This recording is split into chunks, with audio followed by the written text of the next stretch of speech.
इस फिल्म की शुरुआत होती है कुछ जवान लड़कों को दिखाने से जो अपनी मोटरसाइकिल्स पर जंगल में घूम रहे थे। घूमते घूमते वो जंगल के बीचों बीच आ गए जहां उन्हें एक पुराना ट्रक दिखाई देता है। वो धीरे धीरे से उस ट्रक की तरफ बढ़ते हैं, पर वो ये नहीं जानते थे कि उस ट्रक में कितना बड़ा खतरा छुपा हुआ है, क्योंकि ये ट्रक अमेरिका के सबसे खतरनाक शैतान का था जिसका नाम था क्रीपर। खैर, सभी लड़के बिना डरे उस ट्रक को चेक करने लगे और बातों ही बातों में लूक नाम के एक लड़के ने एक पत्थर ट्रक के शीशे पर मारा तो वो पत्थर शीशे से टकराकर वापस लूक के सर पर लग जाता है। और जब कर्क नाम का दूसरा लड़का ट्रक को देख रहा था तो ट्रक का पिछला दरवाजा अपने आप खुल जाता है, जिसके अंदर का मंजर देखकर सभी डर जाते हैं, क्योंकि अंदर एक सफेद बैग पड़ा था जिसके अंदर किसी इंसान की लाश थी। जिसके बाद बहुत तेजी से ऊपर से एक दूसरा नुकीला दरवाजा नीचे गिरता है, पर कर्क उससे बच जाता है। जिसके बाद वो सभी अपनी बाइक्स स्टार्ट करके वहां से भागने लगते हैं, लेकिन तभी ट्रक के पिछले हिस्से से एक नुकीली चाकू वाली रस्सी सीधे कर्क की टांग में जा लगती है। खुशकिस्मती से उसके दोस्तों ने उसका साथ नहीं छोड़ा और उसे अपने कंधों का सहारा देकर खड़ा किया। जिसके बाद वो सभी मिलकर कर्क की टांग से वो चाकू निकालने की कोशिश करते हैं, पर वो उसे नहीं निकाल पाते। और इससे बुरा तो तब हुआ जब वो रस्सी कर्क को पीछे की तरफ खींचने लगी, जिसे देखकर लाल मोटरसाइकिल वाला तो वहां से भाग गया, पर बाकी दो दोस्त अब तक कर्क के साथ थे। अब कुछ ही पलों में कर्क रस्सी से खिंचता हुआ ट्रक तक आ पहुंचा, जिससे कर्क बहुत डर जाता है और अपने दोस्तों को कहीं से मदद ढूंढने को कहता है। पर जब एक दोस्त ने किसी को फोन करने की कोशिश की तो अचानक से एक लाश ऊपर से जमीन पर आ गिरती है, और इससे पहले कि वो कुछ कर पाते एक बड़ा सा राक्षस उनके सामने आ खड़ा हुआ। उसे देखते ही बाकी दो दोस्त भी वहां से भाग खड़े हुए। तभी वो राक्षस, जिसका नाम क्रीपर था, वो नीचे जमीन पर आकर कर्क को धक्का देते हुए ट्रक का पिछला दरवाजा खोलता है और अंदर से एक भाला उसके हाथ में आ जाता है। फिर उसने दोनों लड़कों पर पीछे से वो भाला फेंका तो वो भाला दोनों लड़कों के शरीर के आर पार हो जाता है। जिसके बाद क्रीपर ने अपना भाला निकाल के वापस ट्रक में रखा। फिर वो अपने अगले शिकार को ढूंढने की तैयारी करने लगा, लेकिन उसी समय उसे जंगल में किसी और के होने का एहसास हुआ, जो कि कर्क का तीसरा साथी था, जो वहां से भाग निकला था, लेकिन क्रीपर उसे भी मार गिराता है।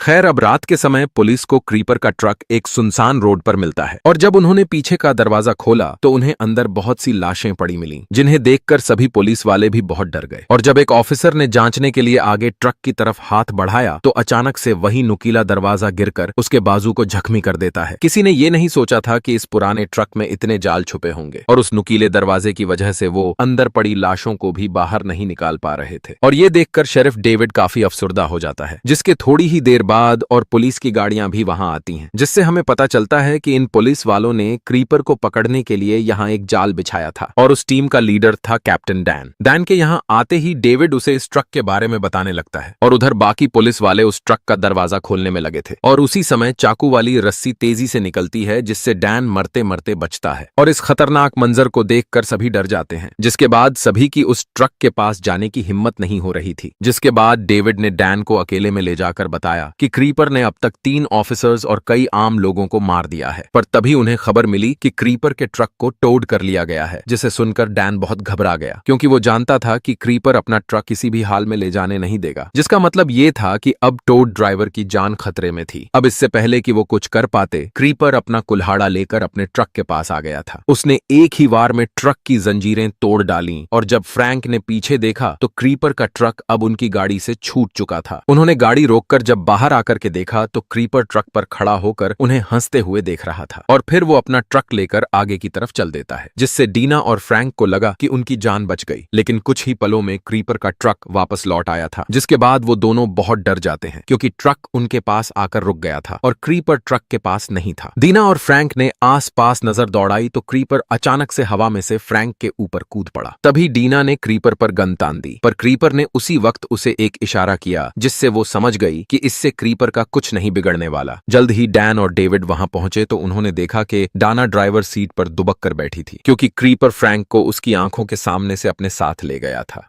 खैर, अब अगली सुबह हम देखते हैं कि एक कौवा एक घर के दरवाजे पर आ बैठा था, जिसके बाद एक बूढ़ी औरत उस घर से बाहर निकलती है और सामने लगे पेड़ को देखने लगी तो सामने से एक इंसान ने उसे अपने पास बुलाया। उस औरत का नाम गेलन था, और वो उस इंसान को देखकर काफी दुखी थी, क्योंकि वह कोई इंसान नहीं बल्कि उसके मर चुके बेटे केनी की आत्मा थी। दरअसल आज से 23 साल पहले जब क्रीपर आया था तो केनी ने उसे एक आदमी को अगवा करते देख लिया था, पर उस आदमी ने अगवा होने से पहले क्रीपर का एक हाथ काट दिया था, जो कटने फटने के बाद भी हिल डुल रहा था, जिसे केनी उठाकर अपने साथ अपने घर ले आया था और अपने घर के सामने वाले पेड़ के नीचे उस हाथ को दफना दिया था। अब क्योंकि इस बात को 23 साल बीत चुके थे और केनी यह बात जानता था कि क्रीपर अपना वह कटा हुआ हाथ जरूर लेने आएगा, जिस पर केनी की आत्मा ने अपनी मां से कहा कि वो अपनी भतीजी एडिसन के साथ इस गांव को छोड़ दे, क्योंकि वो जानता था कि क्रीपर का अगला शिकार वही है। खैर, अगले दिन हमें एडिसन दिखाई जाती है जो अपने घोड़े का चारा लेने दुकान पर पहुंची, लेकिन उनका पहले ही काफी उधार बाकी था, इसलिए दुकानदार ने उसे चारा देने से इनकार कर दिया। अब एडिसन निराश होकर घर वापस जाने लगी तो दुकानदार के बेटे बडी को उस पर तरस आ गया, क्योंकि बडी काफी देर से एडिसन को पसंद करता था। इसीलिए वो एडिसन के पीछे उसके घोड़े के लिए बहुत सारा चारा ले आया। पर यह देखकर एडिसन थोड़ी शर्मिंदा हुई, पर वो उससे वो चारा ले लेती है। अब एडिसन बडी से कहती है कि वो बहुत जल्द ही उसका सारा कर्जा चुका देगी। जिसके बाद वो दोनों घूमते घूमते घोड़ों के तबेले के पास आ पहुंचे, जहां उन्होंने काफी घोड़ों को डर के मारे भागते देखा। और जब बडी बाहर निकलकर देखता है तो खेत का मालिक काफी घबराया हुआ था और मजदूर भी एक टैंक के नीचे छुपे हुए थे। जिसके बाद खेत के मालिक ने बडी को पुलिस को फोन करने को कहा, जिसके बाद बडी अपनी गाड़ी में आकर पुलिस को फोन करने लगा। पर तभी एक खून से लथपथ आदमी उनकी गाड़ी के पास आकर मदद मांगता है और इससे पहले कि वो कुछ कर पाते, ऊपर से एक और काला साया उनके सर पर मंडराने लगा, जो कोई और नहीं क्रीपर था, जिसे देखकर बडी जल्दी से वहां से निकलने लगता है। पर कार तो स्टार्ट ही नहीं हो रही थी। तभी अचानक से क्रीपर उनकी गाड़ी के पास आ गया, जिसे देखकर उन दोनों को काफी डर लगने लगा। लेकिन क्रीपर को बडी से ज्यादा एडिसन में दिलचस्पी थी। वो उसके पास आता है और फिर जोर से चिल्लाता है, जिससे कार का शीशा टूट जाता है और क्रीपर एडिसन को लेकर उड़ जाता है। लेकिन उसने एडिसन को मारा नहीं, बल्कि उसे ट्रक के पीछे वाले हिस्से में फेंक दिया और अगले शिकार की तलाश में निकल गया। उधर एडिसन की नजर वहां कर्क पर पड़ी, वही लड़का जो शुरुआत में घायल हुआ था। दोनों एक ही छोटे से कस्बे के थे, इसलिए उन्होंने एक दूसरे को पहचान लिया। उन्होंने क्रीपर के लौटने से पहले भाग निकलने की योजना बनाई। कर्क जानता था कि पीछे का रास्ता बंद है, इसलिए उसने सामने से निकलने की सोची, लेकिन उसे अंदाजा नहीं था कि वहां भी खतरा है। जैसे ही उसने हैंडल पकड़ा, एक तेज भाला बगल से निकलकर सीधे उसके सिर को आर पार कर गया। ये देखकर एडिसन का चेहरा पीला पड़ गया और वह वहीं जमकर रह गई। इधर खेत में गिलन यह जानने की कोशिश कर रही थी कि 23 साल पहले उसके बेटे के साथ क्या हुआ था। उसने केनी की आत्मा की बात नहीं मानी और जमीन से क्रीपर का हाथ बाहर निकाल लिया। जब उसने हाथ को मेज पर रखा तो देखा वह अब भी हिल रहा था। डर के बावजूद उसने हाथ की ओर हाथ बढ़ाया, लेकिन अचानक क्रीपर के हाथ ने उसका हाथ पकड़ लिया और उसे हवा में उछाल दिया। गिलन की आंखें सफेद हो गईं और शरीर अजीब तरीके से मुड़ने लगा। डैन और डेविड अपनी टीम के साथ क्रीपर को पकड़ने की तैयारी कर रहे थे। तभी माइकल अपनी बदली हुई ट्रक के साथ पहुंचा। उसके पास एक बंदूक थी जो 1 मिनट में 6000 गोलियां चला सकती थी। माइकल को यकीन था कि इस हथियार से वह क्रीपर का काम तमाम कर देगा। टीम ने क्रीपर की तलाश शुरू कर दी। गिलन को होश आया तो उसने डैन और डेविड को बुलाया। क्रीपर का हाथ छूने पर उसे उसकी असली कहानी समझ में आ गई थी, लेकिन उसने कहा कि वह यह राज किसी को नहीं बता सकती। डैन ने इस बात पर ज्यादा जोर नहीं दिया, लेकिन अब वह खुद सच जानने को तैयार था। डैन ने भी हाथ छूने का निर्णय लिया। डेविड ने उसे रोका, लेकिन कोई फायदा नहीं हुआ। क्रीपर के हाथ ने उसका भी हाथ पकड़ लिया और डैन वहीं बेहोश हो गया। उसकी टीम ने उसे जमीन पर गिराकर लिटा दिया। जैसे ही वह गिरा, उसकी आंखें सफेद हो गईं और शरीर मुड़ने लगा। थोड़ी देर बाद डैन को होश आया, लेकिन वह पूरी तरह हैरान था। जब डेविड ने पूछा कि उसने क्या देखा, डैन चुप रहा। उसी समय माइकल को हाईवे 9 पर एक पलटी हुई गाड़ी की खबर मिली और उसे समझ आ गया कि यह क्रीपर का काम है। माइकल ने निर्णय लिया कि अब वह क्रीपर को खत्म करेगा। इस बार माइकल ट्रक में सबसे आगे था और डैन और डेविड उसके पीछे। जल्द ही उन्हें हाईवे 9 पर क्रीपर का ट्रक नजर आया। डेविड ने गुस्से में उसके टायर पर गोली चलाई, लेकिन ट्रक के टायर बुलेट प्रूफ थे। उनकी गोलियां टायर से टकराकर वापस उन्हीं की गाड़ी पर लगने लगीं। फिर डेविड ने ट्रक पर फायर किया, लेकिन वहां भी वही हुआ। क्रीपर ने अपने ट्रक से एक बम उनकी ओर फेंका, लेकिन डैन ने समय रहते गाड़ी मोड़कर खुद को बचा लिया। लेकिन बम में ट्रैकर लगा हुआ था और वह वापस घूमकर उनकी तरफ ही आने लगा। तब डेविड ने सोच समझकर उस बम पर गोली चलाई, जिससे वह रास्ते में ही फट गया। उसी समय माइकल दूसरी ओर से आया और अपनी विशेष बंदूक से क्रीपर का काम तमाम करने के लिए तैयार था। डैन घबरा गया और तुरंत रेडियो पर माइकल को कहा कि फायरिंग न करे, क्योंकि गोलियां टकराकर वापस उनकी ओर ही आ सकती हैं। लेकिन माइकल ने आवाज नहीं सुनी और फायरिंग कर दी। जैसा डर था वैसा ही हुआ। गोलियां वापस आईं और माइकल और उसका ड्राइवर वहीं मारे गए। फिर एक और बम डैन और डेविड की ओर आया, जिससे वे बच नहीं पाए। उनकी गाड़ी पलट गई, लेकिन सौभाग्य से दोनों जिंदा बच गए। क्रीपर अपना ट्रक लेकर वहां आ गया और हॉर्न बजाते हुए उन पर चढ़ने लगा। डेविड ने राइफल उठाई और सामने आया। डैन भी पीछे से आया और बोला, चुप रहो, अगर क्रीपर को तुम्हारे डर का अंदाजा हो गया तो बचना मुश्किल होगा। तभी डैन की नजर माइकल के ट्रक पर गई जिसमें वह विशेष बंदूक थी। डैन उसे चलाने गया और उधर क्रीपर अपनी कुल्हाड़ी लेकर डेविड की ओर बढ़ने लगा। डेविड ने गोली चलाई लेकिन क्रीपर ने कुल्हाड़ी से उसे रोक दिया। दूसरी गोली से उसकी टोपी उड़ गई जिससे वह और भी ज्यादा गुस्से में आ गया। तीसरी गोली चलाने से पहले ही क्रीपर ने अपना दांत उसकी ओर फेंका जो सीधे राइफल में जा घुसा। क्रीपर उस पर वार करने ही वाला था कि डैन ने बंदूक से उसे ललकारा। क्रीपर का ध्यान भटक गया लेकिन बंदूक जाम हो गई। क्रीपर उड़ते हुए डैन पर टूट पड़ा। डैन ने सोचा कि अब बचना मुश्किल है लेकिन उसने पूरी ताकत लगाकर बंदूक को दुरुस्त किया और उड़ते क्रीपर पर गोली चला दी। गोलियां बरसने लगी और क्रीपर चीखता हुआ जमीन पर गिर पड़ा लेकिन इतनी भारी गोलियों का भी उस पर कोई खास असर नहीं हुआ। क्रीपर ने जैसे ही मौका पाया डैन पर झपट पड़ा। डेविड ने देखा कि उसने कुल्हाड़ी से डैन का सिर काट दिया। डेविड के पास अब भागने के अलावा कोई रास्ता नहीं था। रात ढलने लगी और गिलन को यकीन था कि अब क्रीपर जरूर आएगा। उसने अपनी शॉटगन उठाई और आखिरी मुकाबले के लिए तैयार हो गई। अचानक बाहर हेडलाइट्स दिखीं। गिलन को लगा कि क्रीपर ही है लेकिन जब दरवाजा खोला तो वहां बडी था जिसने बताया कि उसकी पोती एडिसन को क्रीपर ले गया है। ट्रक के कार्गो एरिया में फंसी एडिसन ने अचानक बाहर शोर सुना तो वह एक चादर के नीचे छुप गई और मरने का नाटक करने लगी लेकिन क्रीपर ने आते ही चादर हटा दी और उसे पकड़ लिया। अब वह उसे खाने वाला था। क्रीपर जैसे ही चाकू लेने के लिए मुड़ा एडिसन ने तुरंत पीछे हटकर छिपने का मौका ले लिया। जैसे ही क्रीपर ने उसे दोबारा पकड़ा एडिसन ने पैसेंजर सीट के नीचे लगे फंदे को सक्रिय कर दिया। एक भाला सीधे क्रीपर के सिर में घुस गया और उसकी एक आंख बाहर निकल गई। इसका फायदा उठाते हुए एडिसन ने खुद को छुड़ाया और फंदे से बचते हुए ट्रक से बाहर कूद गई। वो जमीन पर गिरते ही तेजी से भागने लगी। क्रीपर ने उसका पीछा करने की कोशिश की लेकिन वह गिर पड़ा। पता चला कि डैन ने उसके एक पंख को उड़ा दिया था। उठते ही क्रीपर ने एडिसन पर एक डार्ट फेंका लेकिन वह एक पत्थर से टकराकर गिर गई और क्रीपर का निशाना चूक गया। अब गुस्से से भरा क्रीपर एक रस्सी से बंधा चाकू उठाता है लेकिन सिर्फ एक आंख होने के कारण उसे ठीक से निशाना लगाना मुश्किल हो रहा था। उसने जोर से चाकू फेंका लेकिन वह सिर्फ एडिसन की जैकेट को छूकर निकल गया जिससे वह गिर गई। क्रीपर ने कुल्हाड़ी उठाई और उसकी ओर दौड़ पड़ा। जैसे ही वह उसे पकड़ने ही वाला था सामने से आता एक ट्रक क्रीपर से टकरा गया और एडिसन की जान बच गई। एडिसन तुरंत उठी और बिना पीछे देखे भाग गई जो दूसरों को डराकर उनकी जान लेता था। क्रीपर पहली बार खुद को बेबस महसूस कर रहा था। अपने गुस्से का निकाल उसने ट्रक ड्राइवर पर किया और उसे मारकर अपनी चोटों का इलाज किया। फिर वह एडिसन के घर गया अपना कटा हुआ हाथ लेने के लिए और जमीन पर उसे अपना हाथ मिल गया जिसे गिलन ने एक संदेश के साथ छोड़ा था, मैं जानती हूं तुम क्या हो। यह पढ़कर क्रीपर इतना गुस्सा हुआ कि उसने वह हाथ चूर चूर कर दिया। अब उसके पास सिर्फ 23 दिन का समय था शिकार करने के लिए क्योंकि इसके बाद उसे 23 साल की नींद में जाना था। इसलिए उसने तय किया कि फिलहाल एडिसन को छोड़कर किसी बड़े शिकार पर ध्यान देगा। इसी दौरान मुश्किल से बची एडिसन को बडी और उसकी दादी गिलन मिल गए। आखिर में बडी और एडिसन ने एक दूसरे को गले लगाया और अपने जज्बातों का इजहार किया।